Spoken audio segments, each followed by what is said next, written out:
So it was basically like any other Tuesday when this blinding light appeared, and suddenly before me was a biblically accurate album ranking deity who in a thunderous voice demanded, "Rank all the Fantano 10s like every other stupid, dumb, stupid face on this godforsaken platform. Also, you're gonna help with the election fraud." And I was like, "Oh shit, that's crazy." And they're like, "Yeah, that's crazy." And that's when I knew I had to rank all the Fantano 10 out of 10 albums.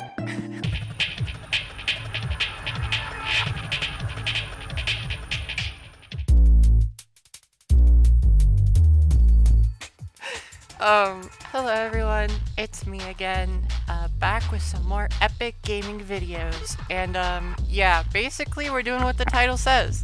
I don't think Melon Man or his opinions really need any introduction. Today we'll be ranking all of these albums. They appear on the screen. For this video, I'm only going to be covering the records he has made a dedicated video review of, which excludes a lot of older records, but I may end up doing those eventually down the line in the future. Also, I will not be ranking the Daughters record. I'm sorry. The record is amazing. Feel free to enjoy it. I'm not here to take that away from you, but just with my background, I find it very hard to engage with this album without getting very uncomfortable. It's not for me. I can't listen to it. I'm sorry if you're excited to hear about this record. I just honestly cannot engage with it. But yeah, I think that's about all. I think we can get into the list. You should quit your job to this. Hold up, let 'em politic. Ooh, one day they hate you, next day they love you. I'm still yelling fuck 'em. I can never trust me. This record from Kanye West and Kid Cudi, neither of which I imagine need much introduction, came out in 2018 and got the legendary Fantano 10 out of 10. And also happens to be my personal least favorite 10 out of 10 of Fantano. And before I get murdered, all of these records are good. None of the Fantano 10 out of 10s are bad. I like them all. So it's a little bit tricky having to choose these. I don't wanna shit on your favorite albums, but in my opinion, this is the weakest Fantano 10 out of 10.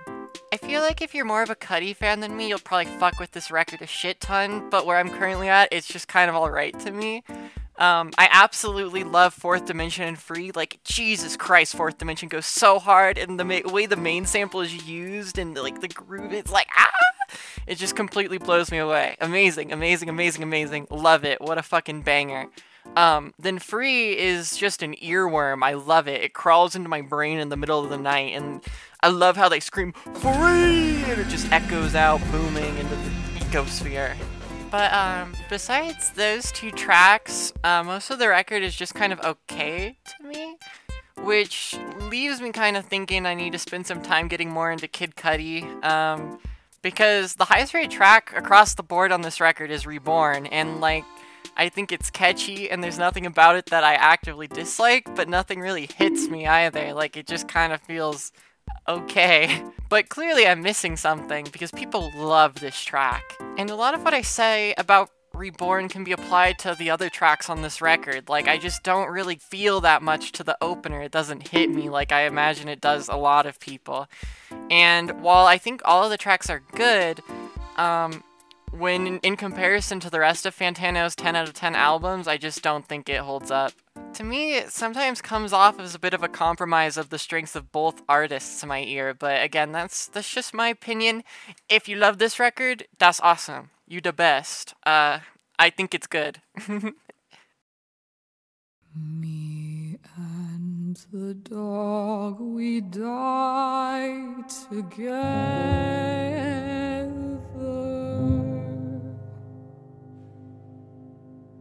Within the Lord I cast off all my earthly bonds.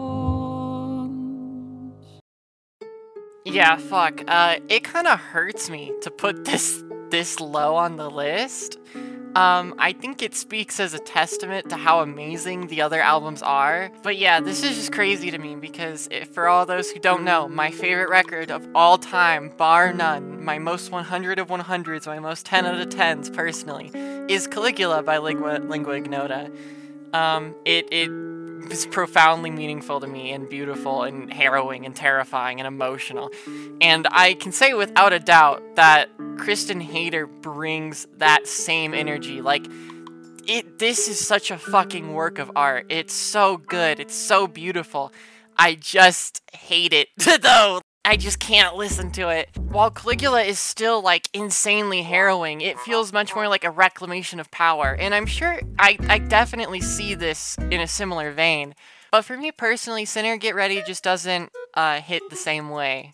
If I'm being a little bit nitpicky, I think that The Sacred Liniment of Judgment is not my most favorite track ever. And I'm not completely sure why, because I absolutely love Save. That was my favorite album of 2023, but this record, this track just doesn't hit for me.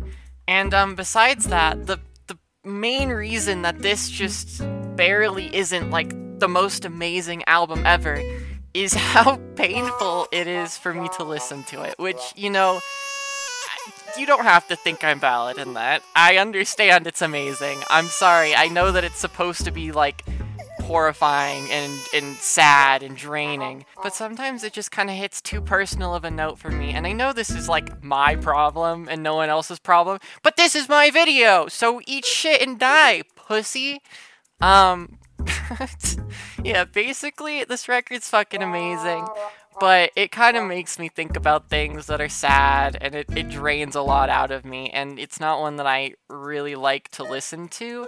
Kristen Hayter's unreal. Her creative vision is something else. Her art is amazing, poignant, beautiful, amazing. I can completely understand why this is a 100 out of 100 for so many people, a 10 out of 10 for Fantano. And don't get me wrong, I absolutely love this record, but I'm just a little stupid baby. I can't handle this shit. And the rest of the records are so good. The competition here is crazy. But yeah, Lingua Ignota, Sinner Get Ready.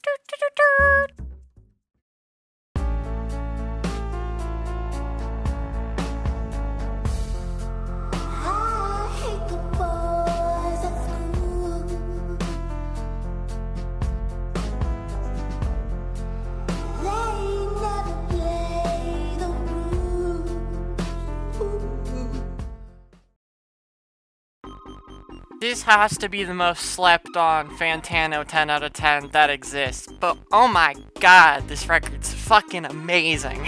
This record is like a non-stop whimsical fantasy adventure thing that just, I don't know how to describe it.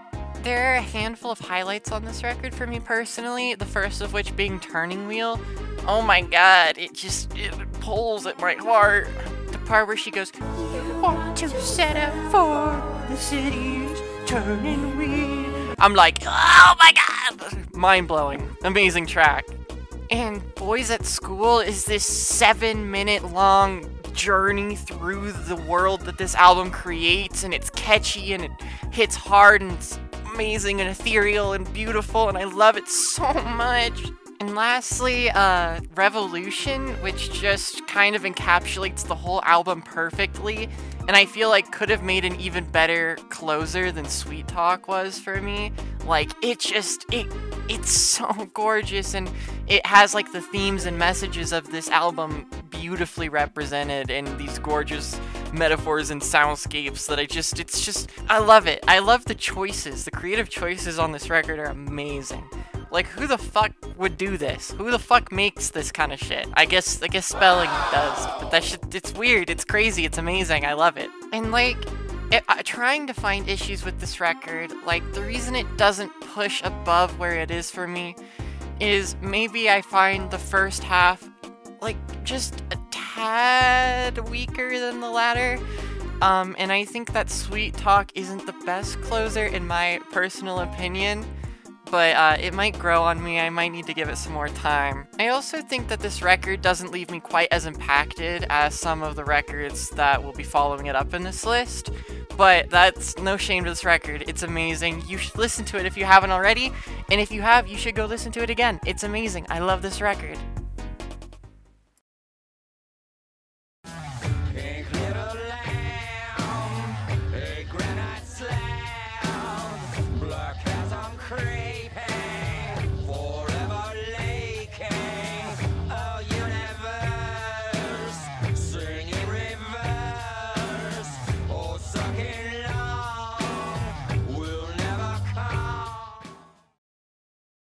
Holy fuck, what is this record? Holy fuck, what is this record? An amazing record.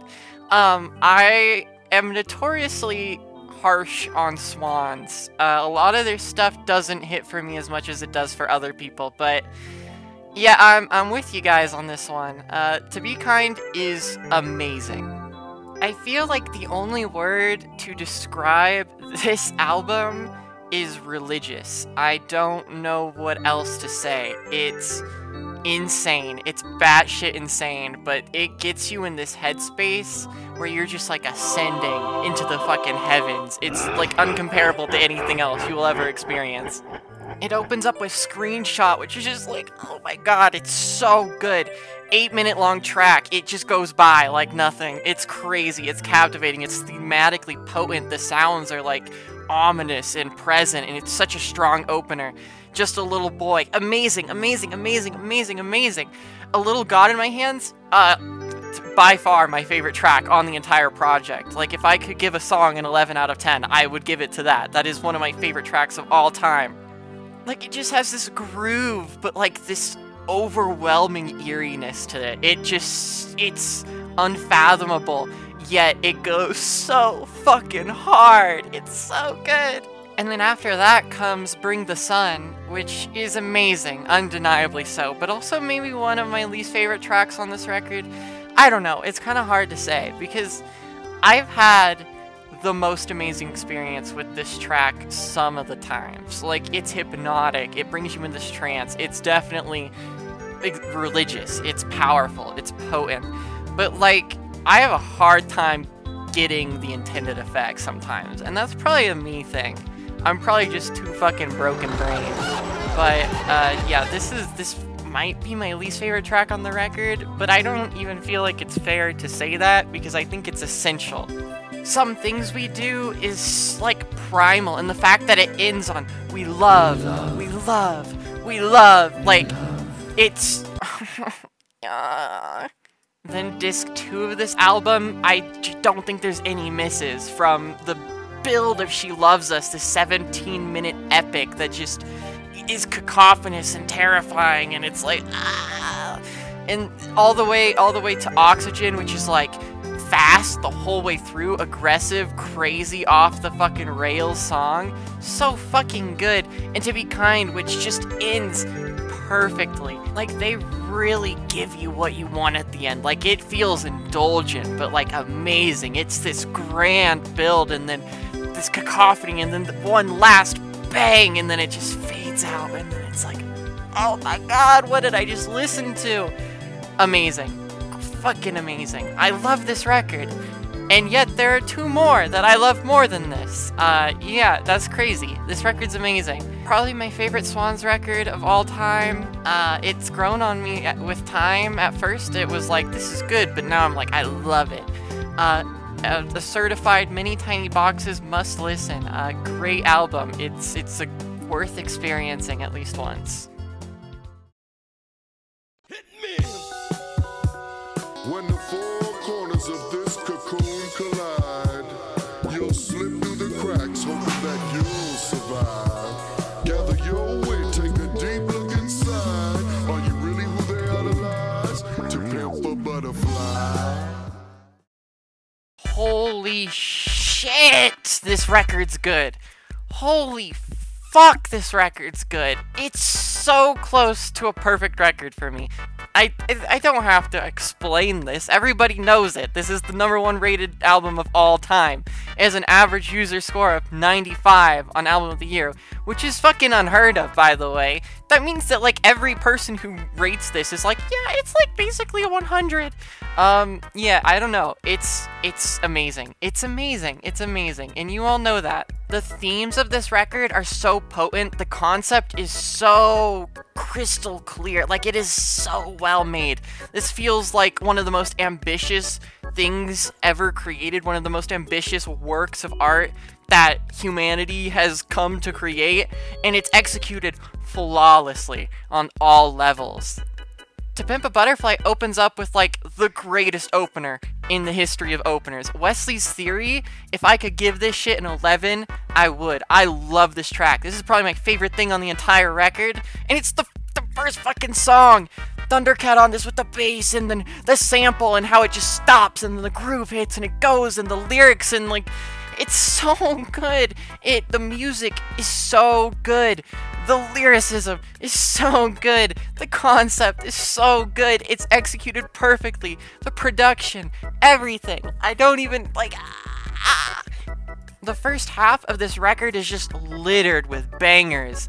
You get All Right, you get King Kunta, you get Wesley's Theory. I love the For Free interlude. I love every single track on this record. It's stupid trying to pick highlights because they're all fucking amazing.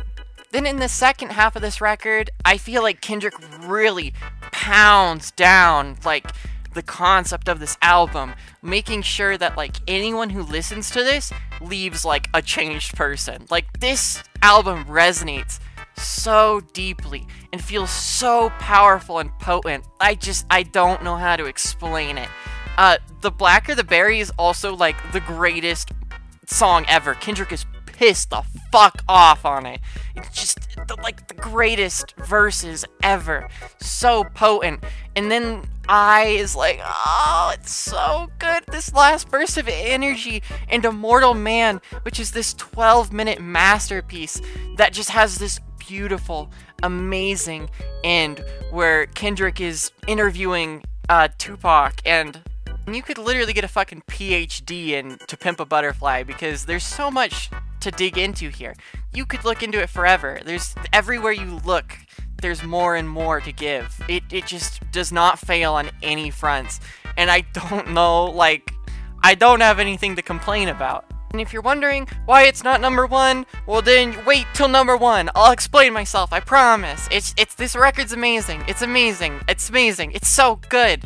I love it. Listen to it. You already have. I'm sure you have. I know you have. But if you haven't, somehow, you should. You should listen to it. It's good.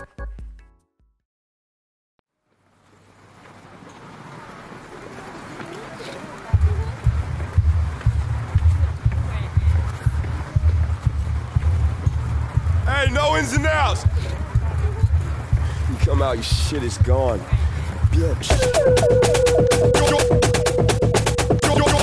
Going back to Tangier with some guns and a spear. Holy fuck, do I love this record. I have talked about this record on this channel before in my Death Grips Worst to Best. I will talk about this record again. I will talk about this record any chance anyone gives me because I love it so fucking much. Death Grips, the money store. Fuck. I can definitely see arguments for why this may not be number one. I think that, you know, T-Pab may have a more potent messaging or be a, like, stronger album conceptually, cohesively, and well-made. But I just love Death Grips. This is, like, one of my favorite albums of all time. And since this is my list, and Death Grips is, like, my baby, I'm sorry, it gets number one. Like, genuinely, this album means so much to me on a personal level. I love it, I love it, I love it, and it's definitely, out of this list, the one that I come back to the absolute most. I know the words to every track on this thing. It's so good, you know it's good, it's fucking amazing. It's Death Grips, the money store. Front to back on this record, there are 0 skips, 0 misses. Every track is a 10 out of 10 in my opinion. The only one that I maybe am not sure about is Fuck That, and I still love the shit out of it. Like, it's the most amazing thing ever. It's like the highest of highest 9s, if not a 10. If you somehow have not listened to this record yet, please go listen to it. It's amazing. This record feels like your entire being has ascended into this horrible dystopian hellscape, and you're just like chilling there while MC Bride's fucking doing crazy shit. Literally. I truly don't have a negative thing to say about this record. I love it so fucking much. It's their most accessible record. It has the best hooks. It bangs. The energy's consistent. It's amazing. Hacker has got to be one of my favorite tracks of all time, bar none. Like, not only one of my favorite Death Grips tracks, but just one of my favorite tracks ever. it's so profoundly meaningful to me, and it's so good. Lyricism on this record is so amazing the entire way through. MC Wright is like fucking spitting bars like he's a philosopher on Goodreads quotes. Like, what the fuck is going on? The lyricism's amazing. The sound is amazing. The hooks are catchy and infectious. This album is accessible enough to just shake you to your core, whilst like remaining harsh and aggressive and different and out there. Yeah, I love this record. I love this record. I might be biased, but this is my list. Eat shit and die. So yeah, that's my list. I know it's bad. You can tell me it's bad. I won't be hurt. But it is my opinion. And honest to God, this list was fucking hard to make. I really do genuinely love all of these records. I can understand how they could be 10s out of 10s for people, and something that's kind of cool is just how varied Fantano's 10s are. Like, it just feels like they're kind of all over the place, but shit's good, shit's amazing, these are great records. Tell me below in the comments, what is your favorite Fantano 10 out of 10? And before this video ends, I need to give the biggest thank you to those who are supporting my art and my channel by being a Patreon or a channel member. Woo! If you want to support the channel or the art that I make, being a Patreon or a channel member is the most amazing way to do that, and I'll love you unconditionally for the rest of time.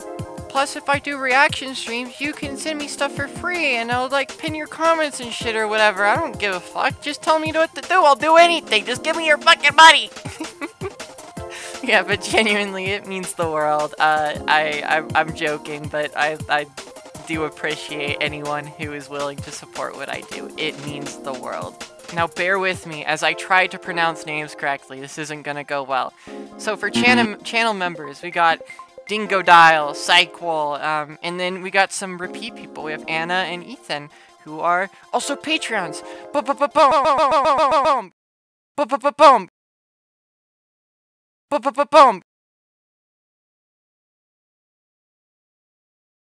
Boom! Going over to Patreons. Thank you, Ferris. You're awesome, Ferris.